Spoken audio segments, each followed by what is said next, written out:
البدع والأهواء، أهل البدع العقائدية وأهل البدع السياسية.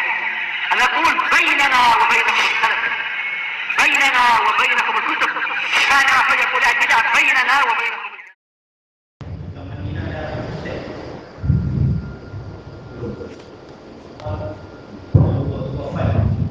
Iya, tapi mungkin kita ambil file pertama dulu kok biar tak berat. Kalau mau cetak dua-duanya langsung boleh sih. Cuma percetakan sih di sini sedang sibuk. Iya. Saya kalau Bismillahirrahmanirrahim. Qala al-Imam al-Bukhari rahimahullah, al-babus tsani wal arba'un babu mashir ra'si marrah. Bab yang ke-42, bab mengusap kepala satu kali. Al-haditsus tsani wa tis'un ba'dal mi'ah. Yang diinginkan oleh Imam Bukhari di sini adalah bahwasanya disyariatkannya mengusap kepala waktu wudu adalah satu kali, tidak seperti yang lain-lain. Yang lain-lain wajib sekali, yang 2 dan 3 itu mustahab. Tapi untuk kepala memang Rasul menghendaki satu kali, ya sudah kita ikuti. Karena memang tujuannya adalah penyucian, yaitu apa? Biar jadi suci. Bukan tujuannya adalah tablil, membuat jadi basah. Dan ini adalah hikmah, kata para ulama, terutama adalah di musim sejuk, kalau apalagi untuk wanita, kasihan tudungnya nanti jadi sangat basah kalau diusap sampai 3 kali. Maka sekali cukup, yang penting ikut sunnah selesai, ikut syariat. Kemudian al-haditsus tsani wa tis'un ba'dal mi'ah 192, haddatsana Sulaiman bin Harb qala haddatsana Wuhaib qala haddatsana Amr bin Yahya an Abi. Ini hadisnya panjang, kita bahas sanadnya dulu aja. Walaupun ini terulang sebenarnya ya, hadis-hadisnya ini intinya. Sulaiman bin Harb guru dari Imam Bukhari, juga guru dari Imam Muslim. Dia Abu Ayyub Sulaiman bin Harb al-Basri, sifatun sadaqun imam. Dan beliau itu hafizun wala yudallis, tidak pernah mentadlis. Wala yura lahu kitab, tidak diketahui beliau punya kitab, memang hafalannya hebat sekali. Dan beliau ini faqih, sekaligus beliau ini bicara tentang para rawi, para rijal. Makanya dikatakan tidak ada setelah Syu'bah orang yang lebih hebat dari Sulaiman bin Harb, kata sebagian ulama sampai seperti itu di zaman itu di Basrah. Ini termasuk orang-orang level number 1 ini, Sulaiman bin Harb. Qal haddatsana Wuhaib, ini pernah kita dapatkan, Wuhaib bin Khalid, beliau adalah Abu Bakar al-Basri, sifatun sabat.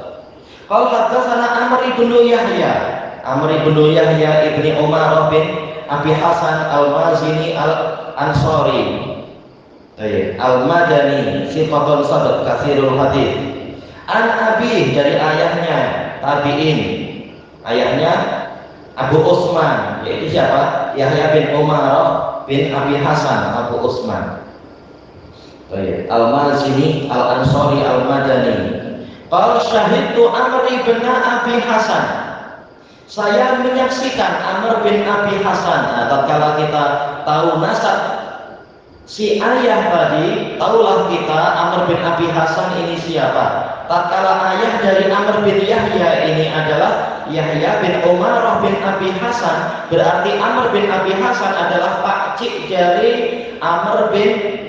pakcik dari Yahya bin Umar, yaitu apa? Pangkat datuk dari Amr bin Yahya.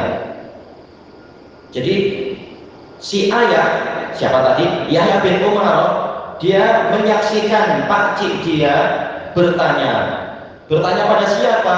Sa'ala Abdullah bin Zaid, bertanya kepada sahabat ini, Abdullah bin Zaid Abu Muhammad. Abdullah bin Zaid bin Asim, ini terulang-ulang ya, yang membunuh siapa itu? Musailimah al-Kadzdzab, itu Musailimah al-Kadzdzab. Muslim. Apa? Ayahnya namanya Yahya bin Umarah bin Abi Hasan. Iya, betul. Betul. Si Yahya yang berkata, Yahya bin Umarah yang bercerita tentang apa? Pakciknya yang bertanya pada Abdullah bin Zaid an wudu'in Nabi sallallahu alaihi wasallam, tentang cara wuduknya Nabi sallallahu alaihi wasallam. Hadis ini terulang-ulang karena memang sering kalau dikatakan hadis wudu itu hadis Abdullah bin Zaid dan juga hadis Utsman bin Affan. Sering hadis wudu adalah ini selalu. Kalau ditambahkan yang ketiga adalah siapa? Hadisnya Ali. Tapi seringkali inti hadis wudu ada pada hadis Abdullah bin Zaid ini. Makanya terulang-ulang hadis ini. Sahabat Ansor. Baik, faja'a bi taur. Maka beliau meminta didatangkan taur. Ini pengajaran secara praktikal, bukan sekedar ucapan, tapi beliau menunjukkan caranya. Beliau minta didatangkan taur. Taur ini dijelaskan oleh Imam Nawawi dalam Syarah Sahih Muslim. Seringkali dia lebih besar dari inak, dari bejana-bejana, tapi ya bejana juga dia. Sebagian mengatakan taur ya inak, tapi agak besar sedikit. Kenapa? Iya, semacam bekas-bekas itu. Iya, boleh aja, boleh. Cuma taur kata Imam Nawawi itu seringkali terbuat dari nuhas. Mungkin tembaga atau apa. Boleh juga terbuat dari tanah, dari batu kata beliau. Mungkin lompat batu ke apa. Dan boleh juga dari yang lain. Nah, yang lain kalau zaman sekarang mungkin plastik itu tupperware ke apa, boleh ya. Ya, Abdul bin Zaid minta didatangkan ini mimma yang berisi air. Fatawadda'a lahum. Kemudian beliau berwudu untuk mereka. Telah kita lewati, yaitu apa? Kata Al-Hafidz Ibnu Hajar, li ajlihim. Berwudu untuk mengajari mereka. Jelas wudu lillahi ta'ala, ikhlas, tapi maksudnya adalah untuk mengajari mereka. Fakafa'a ala yadayhi. Kafa'a dijelaskan oleh para pensyarah yaitu amalah, memiringkan. Beliau memiringkan bekas tadi, wadah air tadi kepada kedua tangannya. Faghasalahuma salasan. Kemudian beliau mencuci kedua tangannya itu sampai ke pergelangan tangan 3 kali. Ini sunnahnya. 1 kali pun boleh. Kecuali kalau bangun tidur, maka memang banyak yang mengatakan wajib berdasarkan hadis Abi Hurairah yang telah kita lewati itu, wajib 3 kali. Summa adkhala yadahu fil ina. Ini menunjukkan mustahab sebelum memasukkan tangan ke air, kita berjaga-jaga, kita cuci tangan lebih dahulu. Maka setelah dirasa sudah cukup, baru tangan itu dimasukkan kalau ingin memasukkan ke dalam bejana tadi. Fama madawastan syatawastan. Kemudian beliau berkumur-kumur dan menghirup air dengan hidung, kemudian membuangnya lagi, menghembuskannya lagi. Salasan bisalasi ghorofat, sebanyak 3 kali dengan 3 cedukan. Ya, 1 cedukan untuk 3 amalan tadi. Cedukan kedua juga demikian, cedukan ketiga juga demikian. Mimma, cedukan dari air. Ini tambahan aja dan sudah jelas pakai air. Tak boleh pakai kecap. Gimana mau pakai kecap? Adapun kalau mazhab Abu Hanifah boleh pakai nabi, boleh perahan buah. Ini macam mana nanti gitu ya? Khawatirnya apa kalau pakai perahan buah, nanti tahu-tahu kita sholat akan diganggu oleh lalat, sebagaimana yang terjadi di zaman siapa itu? Amirul Mukminin Mahmud Sabak Takin. Tatkala beliau suka mazhab Hanafiyah, namun beliau juga suka hadis, dan semakin beliau membaca hadis, semakin beliau lihat kenapa mazhab Abu Hanifah ini seringkali menyelisihi hadis. Akhirnya beliau mengumpulkan para fuqaha. Beliau ingin betul-betul mengetahui bagaimana mana yang lebih layak untuk diikuti, mazhab Syafi'iyah atau mazhab Hanafiyah. Maka semuanya sepakat untuk memilih Abu Bakar Al-Qaffal, yaitu memang ahli fikih namun sekaligus qaffal, kerjaan sehari-hari tukang kunci, beliau membuat kunci. Baik, untuk memberikan contoh perbedaan cara wudhunya mazhab Hanafiyah dengan mazhab Syafi'iyah minimalnya, kalau maksimal ikut Nabi, tapi minimal yang sah macam apa? Nah, kalau mazhab Syafi'iyah minimal wudhu satu-satu dan dia itu mulai dari paling depan dan dengan air.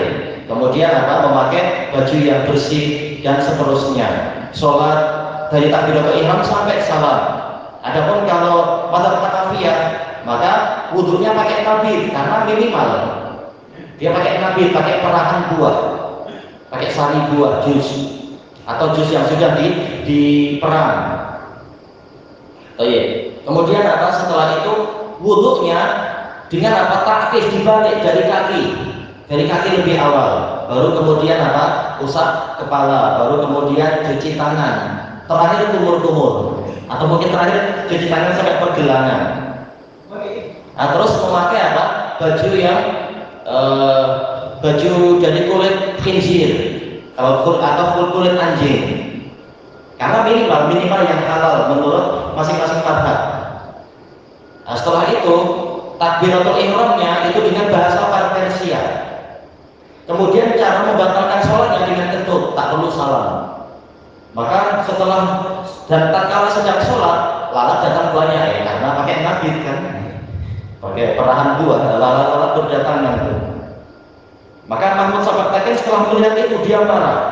Beliau mengatakan kepada Al-Qafal, kalau betul ini cara mazhab Imam Abu Hanifah, ya sudah. Tapi kalau ternyata engkau dusta, saya akan penggal lehermu. Kemudian Al-Qafal meminta pada ulama Hanafiyah, buka kitab. Betul tak bahwasanya minimal seperti ini sah? Mereka bilang betul, imam kita bilang gitu. Akhirnya Mahmud Sabaktaken mengatakan, enggak, saya tobat dari mazhab Abu Hanifah. Mereka tak betul cara macam ini.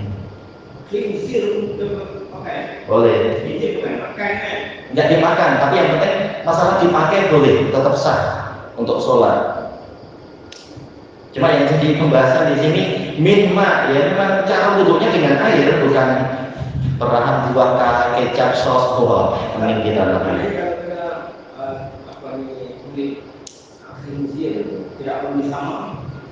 Yang betul disamak dulu. Nabi mengatakan apa? Dibaguha tuhuruha. Setelah dia dibagi, kalau disamak, baru dia jadi suci. Jelas wajib kan? Karena apa? Allah Ta'ala mengatakan wasiyah bakafatohir, pakaianmu maka sucikanlah dia. Imam Abu Hanifah menyatakan untuk sinsir dapat disamak. Iya, minimalnya gitu. Tapi jelas pembahasannya mungkin nanti kalau diakhirkan pada waktu syurutus sholat, insya Allah.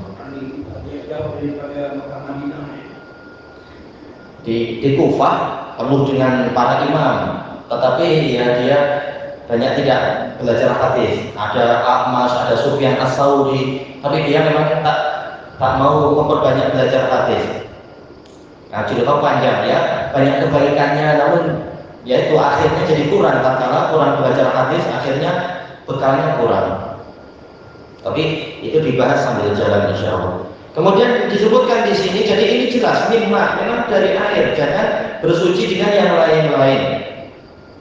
Tadi, summa adkhala yadahu fil ina. Selanjutnya beliau memasukkan tangannya ke dalam air, ke dalam bejana, fa wasala wajhahu salatan. Kemudian beliau mencuci wajahnya sebanyak 3 kali. Summa adkhala yadahu fil ina. Kemudian beliau mencuci, memasukkan tangannya ke dalam bejana lagi, fa wasala yadayhi. Beliau mencuci kedua tangannya, tentunya apa? Bergantian, kanan dulu, kemudian baru yang kiri. Karena lebih awal baru yang kiri. Ilal mirfaqain, sehingga sampai ke siku. Marratain, 2 kali. Begitu kan boleh. Ada yang 3, ada yang 2. Yang penting apa? Minimalnya 1 untuk anggota-anggota yang ini. Summa adkhala yadahu fil ina. Selanjutnya beliau memasukkan tangannya ke dalam bejana, famasana bi ra'sih. Kemudian beliau mengusap kepalanya.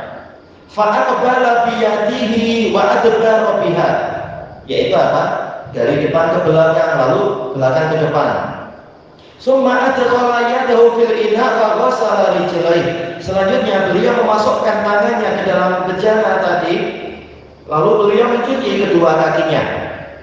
Mana sisi pendalilan? Ternyata sisi pendalilannya bukan di sini, tapi yang berikutnya. Wa haddatsana Musa. Wa haddatsana Buhair. Masaha ra'sahu marrah, mengusap kepalanya satu kali. Nah, inilah yang menjadi sisi pendalilan. Baik, dan hadis ini sudah pernah kita lewati. Yaitu apa? Telah pernah kita lewati.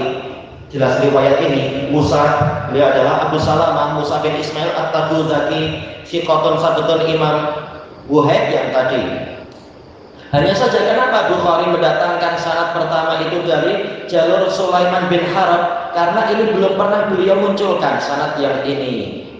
Sementara yang beliau inginkan, dan Imam Bukhari suka untuk setiap kali mendatangkan hadis, beliau kalau hadisnya terulang-ulang namun sisi pendalilannya lain, beliau mendatangkan sanad yang lain. Nah, makanya di sini beliau mendatangkan sanad yang lain. Tapi karena di dalam sanad itu matanya tidak disebutkan apa yang menjadi keinginan beliau, maka beliau mengisyaratkan ini sudah pernah dilewati dalam riwayat Musa bin Ismail. Dengan apa? Lafaz masaha ra'sahu marrah, mengusap kepalanya satu kali. Dikatakan oleh Ali Al-Qari rahimahullahu taala di dalam syarah Musnad Abi Hanifah, kata beliau, madhab jumhur mengusap itu satu kali. Jumhur itu siapa? Hanafiyah, Malikiyah, dan Hanabilah. Dan mereka diselisihi Syafi'i, yaitu 3 kali, dan ini ma'ruf. Jelas apa? Ikut Nabi itu lebih selamat, mencukupkan dengan apa yang Nabi cukupkan. Dan disebutkan oleh Al-Allamah Syamsul Haq Al-Azim Abadi di dalam syarah beliau terhadap Sunan Abi Dawud, dan ini ma'ruf, cuma tambahan aja. Masaha ra'sahu marrah, maksudnya apa? Marratan wahidah, yaitu satu kali. Ya, namanya marrah menunjukkan apa? Memang satu kali, tapi ditambah di taukid marratan wahidah. Baik, ilahuna wallahu a'lam. Bukan kami ya.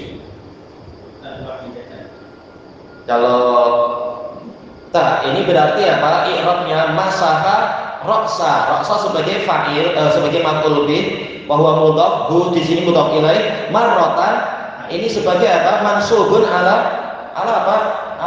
Yaitu maf'ul mutlaq. Kita tahu maf'ul mutlaq ada 3. Di antaranya adalah libayanil adad, menjelaskan bilangan. Dia mansubun ala maf'ulin mutlaq. Tak sesuai kalau hal. Karena tidak bicara keadaan, tapi bicara masalah bilangan. Berapa banyak marrah? Wahidah sebagai apa? Naat dari marrah. Ya, maf'ul mutlaq. Karena yang namanya tamyiz itu untuk menjelaskan zat, sementara zatnya jelas, yang diusap kepala sudah jelas. Ilahuna wallahu a'lam. Subhanaka Allahumma wa bihamdika la ilaha illa anta astaghfiruka wa atubu ilaik. Walhamdulillahi rabbil alamin. Jazakumullah.